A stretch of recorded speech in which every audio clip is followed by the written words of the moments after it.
It might say it on those documents. I Okay. forget if it doesn't. So people can go to your website and go to the links Right. and see if that's something that would help them get started. I would not look to these generic type of living wills or No. these generic events directives. No. I think they can be potentially extremely dangerous. Yeah. They're in favor of language- death. Right, well, and the language too. I mean, people don't understand the language. How many people out there understand that artificial life support means food and water? Is that a legal definition, or does it change, or is it? I believe in most states, if you say to you, what does artificial life support mean to you? I'm sure most people would say, well, ventilators Right, or some type that's of what they machine. think. They would never classify or think that food and water is now defined as artificial life support or as medical treatment.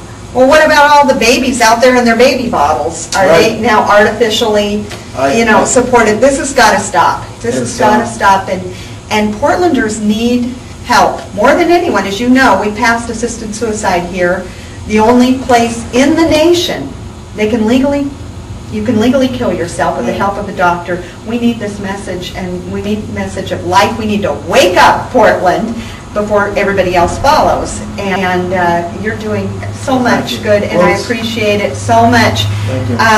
You're working so hard to get the message out there, and I thank you. And I want people, again, to go to your website, terrysfight.org, donate to the website, learn everything from the website, buy the book, give it to a library. I think everybody needs to get one copy for their house. Please consider giving a copy to your local library. We need this out there, and I just want to thank you for all your hard work. And I think I know the answer to this, but I got to know what keeps you going. Well, I think other supporters praying for us all the time, even my own faith and my prayer, my trust in Christ, that we have to keep fighting against this horrible, insidious evil that I believe is occurring in our country today. I mean, if we don't stand up for the weakest in our country, if we don't stand up for people that can't speak for themselves, I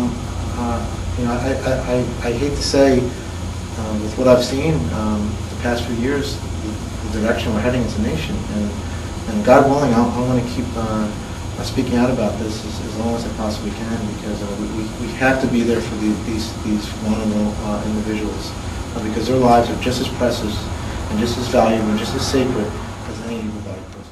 Life support means food and water. Would you ever have guessed that? When you're asked if you want to be artificially kept alive, they're talking about, would you like water? This is serious. Just so you know how horrible it is to die a death of dehydration. I think we all need to educate ourselves on what that is. I'm going to read a few lines of what you can expect if that happens to you. The mouth would dry out and become caked or coated with thick material. The lips become parched and cracked. The tongue swells. The eyes recede back into their orbits. The nose lining cracks. The skin becomes dry and scaly. The urine becomes highly concentrated, leading to burning of the bladder. Stomach lining dries out, and you may have dry heaves and vomiting. Your body temperature skyrockets. Your brain cells dry out, causing convulsions. The respiratory tract dries out. Thick secretions that would plug up the lungs and cause your death. It is an extremely agonizing death. I don't think CNN and all the gang told us that story, did they? No. For 14 days, that's the kind of suffering this woman went through. And the whole world watched. Maybe you were one of them. Maybe you were fooled. We all need to get educated on this subject. Please, buy the book. Go to terrysfight.org. We all need to treat the most vulnerable in our society with love and respect, not how we can get rid of them. What's going to happen to our world when we go after the disabled, we go after the elderly, we go after those seemed as imperfect? If you only rely on the mainstream media to get your information, you're in big trouble. Bobby Schindler's flying all over the world so everyone will know the truth of his sister's death. I hope you've enjoyed listening to him. He's a wonderful person. I hope you visit his website, buy his book, and remember, celebrate life. In any form it's given to you, it's a gift from God.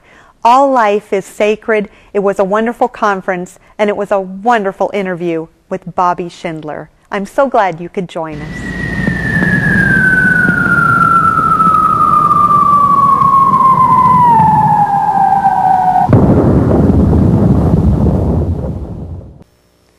I'm going to bet you've seen them in a poster or on TV, the coat hangers, right? We've all heard it.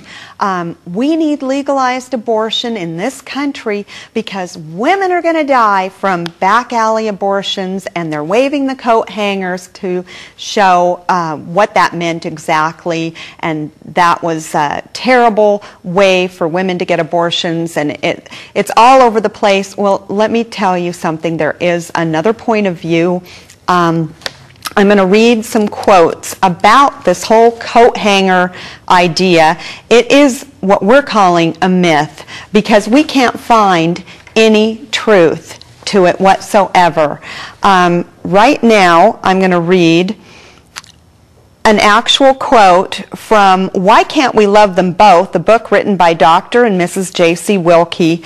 It is misleading to say that pre-Roe illegal abortions were performed by back alley butchers with rusty coat hangers.